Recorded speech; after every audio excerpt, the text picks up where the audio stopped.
हरे कृष्णा। अभी पुरुषोत्तम मास का बहुत ही पवित्र महीना चल रहा है, जिसमें हम बृहन्नारदी पुराण से इस महीने का महात्म्य सुन रहे हैं। तो पिछले प्रवचन में हमने अध्याय संख्या 23 और 24 की कथा सुनाई थी, जिसमें दीपदान का फल बताया गया है। तो ये कथा अब मैं संक्षेप में सुना करके और फिर 25वें अध्याय से मैं पाठ करूँगा। तो इसमें महर्षि वाल्मीकि से राजा दृढ़धर्मा पूछते हैं। तो क्या पूछते हैं वे वाल्मीकि मुनि से कि इस पुरुषोत्तम मास में दीपदान का क्या फल है। तो इस संबंध में वाल्मीकि मुनि एक प्राचीन कथा का वर्णन करते हैं। तो वाल्मीकि मुनि बताते हैं कि सौभाग्य नगर में एक राजा थे, जिनका नाम था चित्रबाहु। सर्वधर्म के ज्ञाता थे, क्षमा परायण थे, सत्यवादी थे, ब्राह्मणों के भक्त थे। और रानी थी चंद्रकला, वो भी भगवान की भक्ति करने वाली थी। श्री कृष्ण के अतिरिक्त किसी अन्य देवता को नहीं मानती थी। तो एक दिन अगस्त्य मुनि आए तो राजा चित्रबाहु ने पृथ्वी पर दंडवत प्रणाम किया और अगस्त्य मुनि को आसन प्रदान किया और बोले कि आज मेरा जन्म सफल हो गया। आप श्री कृष्ण के सेवक मेरे घर में पधारे हैं। जब तक सूर्योदय नहीं होता है तब तक तारा लोग चमकते हैं। तारा गणों की चमक तब तक रहती है जब तक सूर्योदय नहीं होता है। लेकिन जब सूर्योदय होता है तो ताराओं की चमक समाप्त हो जाती है। उसी प्रकार जब तक एक वैष्णव ब्राह्मण आपकी तरह एक वैष्णव ब्राह्मण नहीं आते हैं तब तक दूसरे ब्राह्मणों का प्रभाव रहता है। तो अगस्त्य जी भी राजा की इन बातों से बहुत प्रसन्न हुए और बोले कि हे राजन, आप धन्य हैं, आपकी प्रजा धन्य है, जिसकी रक्षा आप जैसे वैष्णव राजा करते हैं। मेरी दृष्टि सफल हो गई कि मुझे आपका दर्शन प्राप्त हुआ। देखो, अगस्त्य मुनि भी कह रहे हैं कि मेरी दृष्टि सफल हो गई कि मुझे आपका दर्शन प्राप्त हुआ। आज मेरी वाणी धन्य हुई कि आप जैसे भक्त के साथ वार्ता करने का सौभाग्य प्राप्त हुआ। अब मैं जा रहा हूँ। उस समय रानी ने प्रणाम किया तो अगस्त्य मुनि ने आशीर्वाद दिया कि आपका सुहाग सदा बना रहे, आप पति की सेवा करती रहें, श्री कृष्ण के प्रति सदा दृढ़ भक्ति बनी रहे। तो उस समय अगस्त्य मुनि जाना चाहते हैं, लेकिन राजा चित्रबाहु जो है उनको जाने नहीं दे रहे हैं और पूछते हैं। चित्रबाहु ने पूछा कि हे मुनिवर, मुझे इतनी विपुल लक्ष्मी कैसे प्राप्त हुई, मैंने कौन सा पुण्य किया था। उस समय अगस्त्य जी बोले कि मैं आपके पिछले जन्म की बातें जान चुका हूँ। एकाग्रता से मैंने आपके पिछले जन्म की बातें जान ली हैं। तो आपका पिछला जन्म मैं बताता हूँ कि आप कहाँ थे, क्या थे। पिछले जन्म में आप चमत्कारपुर नगर में मणिग्रीव नाम के शूद्र थे, जीवों की हिंसा करते थे, पराई नारियों का अपहरण करते थे। लेकिन ये आप ही रानी उस समय भी आपकी पत्नी थी। इसके अंदर आपके प्रति कभी दुर्भावना नहीं आई। आपके जाति वालों ने जाति से निकाल दिया। अब सुनसान जंगल में आप आ गए, पशुओं को मारते थे, पेट भरते थे। एक बार मृग का मांस खाने के लिए जंगल में आप जो है अपनी कुटिया से बाहर निकले। उस समय उग्रदेव नाम के महामुनि दिशा के भ्रम में इस जंगल में आ गए। दोपहर का समय था, प्यास से गिर पड़े। तो आपको ऐसे मुनि की अवस्था देख करके दया आ गई। उनको पीठ पर लाद करके कुटिया में लाए और फिर मुनि होश में आए। इस प्रकार आप जो है मतलब जो मणिग्रीव नाम का शूद्र था, तो अभी तो मणिग्रीव नाम का शूद्र, तो मणिग्रीव ने सेवा की और मणिग्रीव ने कहा कि हे मुनिवर, आप हमें तारने के लिए यहाँ आए हैं, हमारे पाप कट गए। फिर मुनि को फल खिलाए। तो उग्रदेव मुनि जो है बोले कि तुमने मुझे जीवन दान दिया है, अब बोलो मैं क्या दूँ। तो मणिग्रीव ने कहा कि हे मुनिवर, मैं बड़ा पूंजीपति था, परोपकार करता था, कुछ कारणवश दुर्बुद्धि आ गई। तो राजा ने भी मेरा सब धन लूट लिया, भाई बंधुओं ने धन हड़प लिया। अब इस वन में पशुओं की हिंसा करके जीवन धारण करता हूँ, अपार वैभव प्राप्त करना चाहता हूँ। उग्रदेव ने कहा कि एक उपाय है, 3 महीने के बाद पुरुषोत्तम मास आने वाला है। भगवान को प्रसन्न करने के लिए दीपदान करना। तिल के तेल से तो दीपदान किया जाता है, अगर पैसा हो तो घी से दीपदान करो, लेकिन जंगल में तो आपको ना तो तिल का तेल मिलेगा ना घी का तेल मिलेगा, तो हिंगकोट के तेल से दीपदान करो। अपनी भार्या के साथ प्रतिदिन इस सरोवर में स्नान करना। वेदों में कहे गए अनेक प्रकार के दान, जितने भी दान वेदों में बताए गए हैं, तो वो सब मिला करके भी दीपदान की, जो पुरुषोत्तम मास में दीपदान है, उसकी 16वीं कला के बराबर नहीं, यानी 6% भी नहीं है। वेदों में जितने ही प्रकार के दान बताए गए हैं, तो पुरुषोत्तम मास के दीपदान की तुलना में वो 6% भी नहीं। जितने तीर्थ बताए गए हैं, जितने शास्त्र बताए गए हैं, वो सब मिलकर के भी पुरुषोत्तम मास के दीपदान का 6% भी नहीं है। योग है, ज्ञान है, सांख्य है, ये सब भी जो है पुरुषोत्तम मास का जो है दीपदान का 6% भी नहीं है।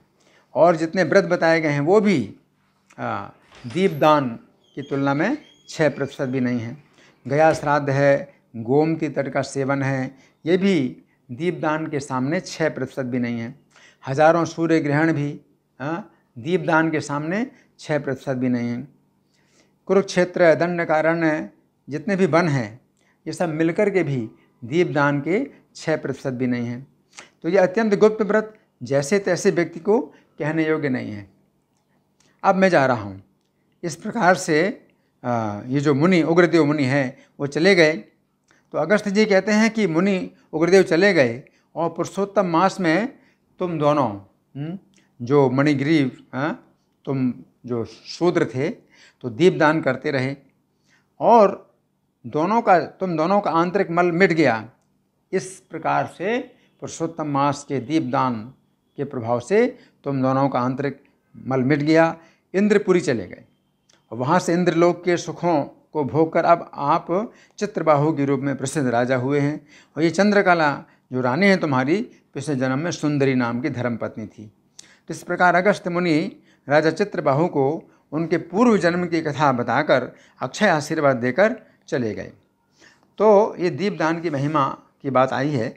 इसके बाद फिर दृढ़धन्वा राजा वाल्मीकि मुनि से और भी पूछते हैं कि इस पुरुषोत्तम मास में क्या करना चाहिए। तो वाल्मीकि मुनि कहते हैं कि कुछ और भी मैं नियम बताता हूँ। तो वो कहते हैं कि भगवान श्री कृष्ण का जो है विशेष रूप से इस महीने में प्रार्थना और स्तवन हमें करना चाहिए। तो इस प्रकार से इसमें भगवान कृष्ण का जो है वंदना है कि हे देव देव, हे पुराण पुरुषोत्तम, आपको नमस्कार है। हे हरि, राधिका के साथ मेरे दिए हुए इस सेवा को स्वीकार करें। देव देव नमस्तुभ्यं पुराण पुरुषोत्तम, गृहाणार्घ्यं मया दत्तं राधया सहितो हरे।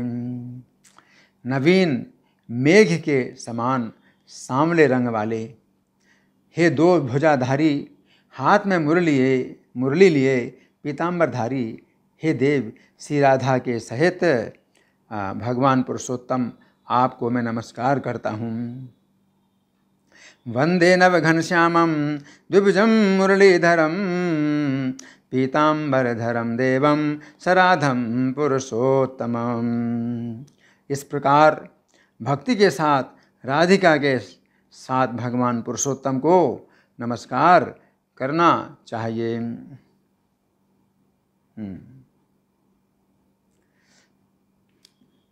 और भगवान का जो है कैसा सौंदर्य है, नील कमल के समान कांति वाली राधा रानी, और नहीं, कांतिशाली राधा रमण।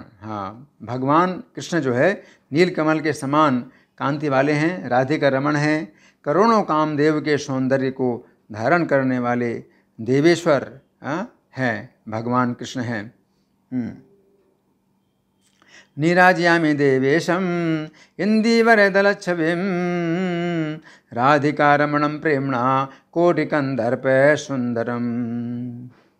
असंख्य रत्नों से निर्मित सिंहासन पर विराजमान अंतर ज्योति स्वरूप बंसी की ध्वनि से अत्यंत मोहित हुई ब्रज वनिताओं से घिरे रहने के कारण वृंदावन में अत्यंत शोभायमान रत्न जटित किरीट और कुंडल धारण करने वाले राधिका और कौस्तुभ मणि से दीप्तिमान वक्षस्थल वाले और नवीन पीतांबरधारी भगवान पुरुषोत्तम का मैं ध्यान करता हूँ। इस प्रकार उनका ध्यान करे।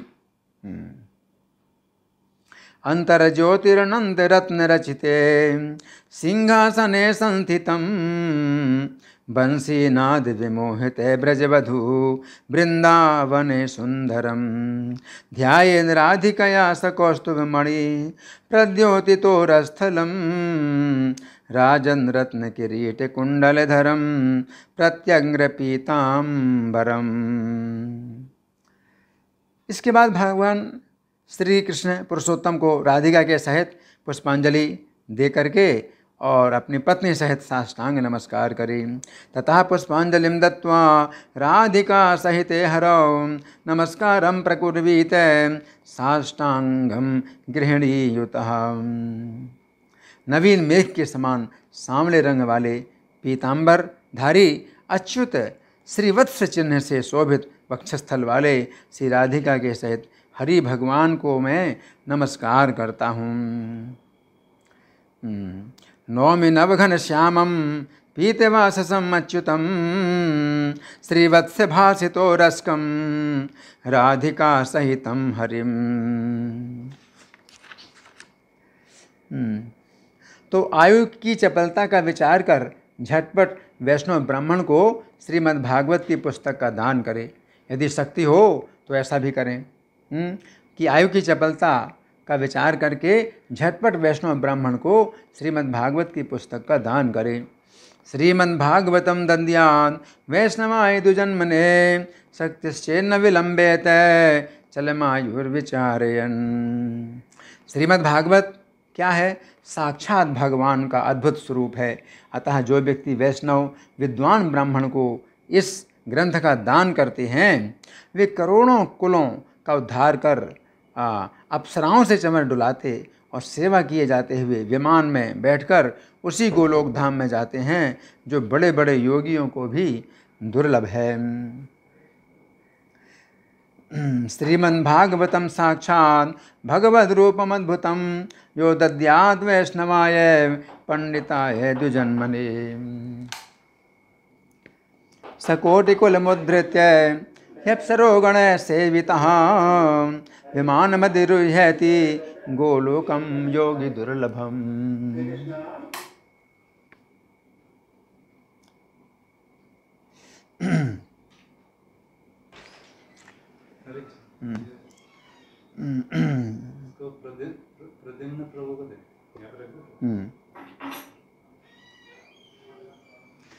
हजारों कन्यादान, सैकड़ों वाजपेयी यज्ञ, फसल सहित खेतों का दान, तुलादान आदि जितने प्रकार के दान हैं, 8 प्रकार के महादान, वेदों का दान, ये सब दान श्रीमद् भागवत दान की 16वीं कला की भी बराबरी नहीं कर सकते। इसलिए श्रीमद् भागवत को सुवर्ण के सिंहासन पर रखकर रेशमी पीतांबर उड़ाकर आभूषणों से अलंकृत करके यत्नपूर्वक वैष्णव ब्राह्मण को दान में देवे।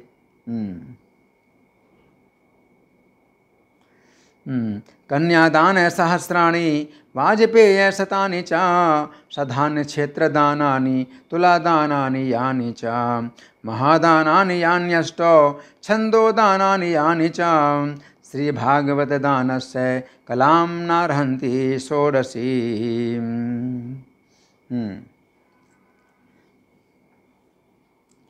तस्माद् यत्नेन तद्देयं वैष्णवाय द्विजन्मने सम्भूष्य वस्त्रभूषाभिर्हेम सिंहासनस्थितम्।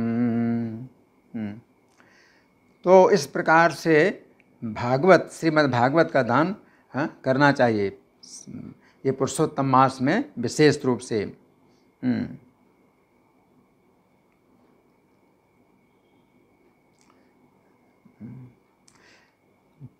मालपुआ में, प्रत्येक मालपुआ में जितने छेद होते हैं उतने हजार वर्ष तक वे वैकुंठ में वास करते हैं। जो मालपुआ रख करके ब्राह्मण को देते हैं, कांसे के 30 संपुट में 30-30 मालपुआ रख करके ब्राह्मण को देते हैं।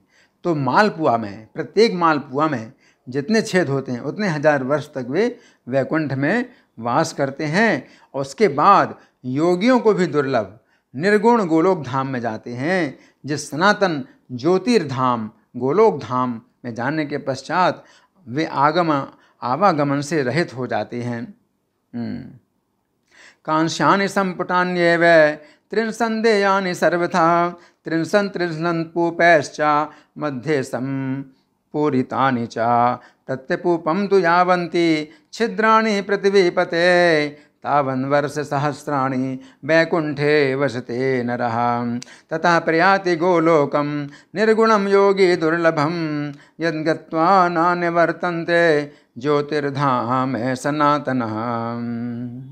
तो ये पुरुषोत्तम मास का कितना महात्म्य है, कि कोई व्यक्ति अगर इतना करता है जो बताया गया तो वैकुंठ में तो रहेगा, उसके बाद फिर गोलोक धाम में जाएगा और योगी दुर्लभ और यद्गत्वा न निवर्तन्ते, जहाँ जाकर के फिर वापस नहीं आता है। तो इस महीने में हम भगवान कृष्ण की जो है प्रार्थना करते हैं, हे श्री कृष्ण, हे जगत के आधार, हे जगत के आनंददाता, मेरी इहलोक की तथा परलोक की समस्त कामनाओं को शीघ्र पूरा कर दें। श्री कृष्ण जगदाधार है, जगदानंददायक है, एहि कामस्मिकान कामान निखिलान पूरया सुबे। इस प्रकार भगवान गोविंद की प्रार्थना करके मुदित मन से भगवान पुरुषोत्तम का संस्मरण करते हुए पत्नी सहित सदाचारी ब्राह्मणों को भोजन करावे। इति संप्रार्थ्य गोविंदम भोजेन ब्राह्मणान् मुदा सपत्नीकान् सदाचारान् संस्मरेन् पुरुषोत्तमम्।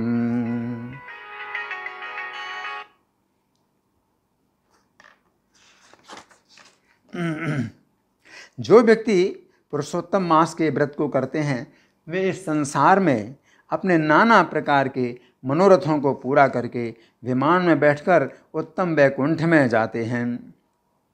ये कुर्वन्ति जना लोके नाना पूर्ण मनोरथा विमानान्यधिरुह्य वै यान्ति वैकुंठमुत्तमम्।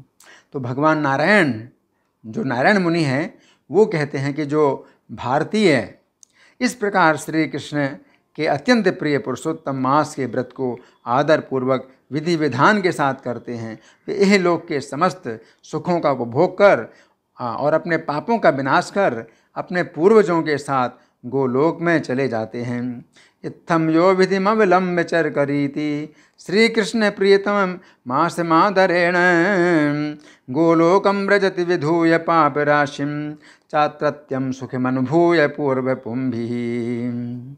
तो इस प्रकार से वाल्मीकि मुनि ने राजा दृढ़धर्मा को पुरुषोत्तम मास की जो पूजा है उसका कुछ वर्णन किया है। धन्यवाद। हरे कृष्णा।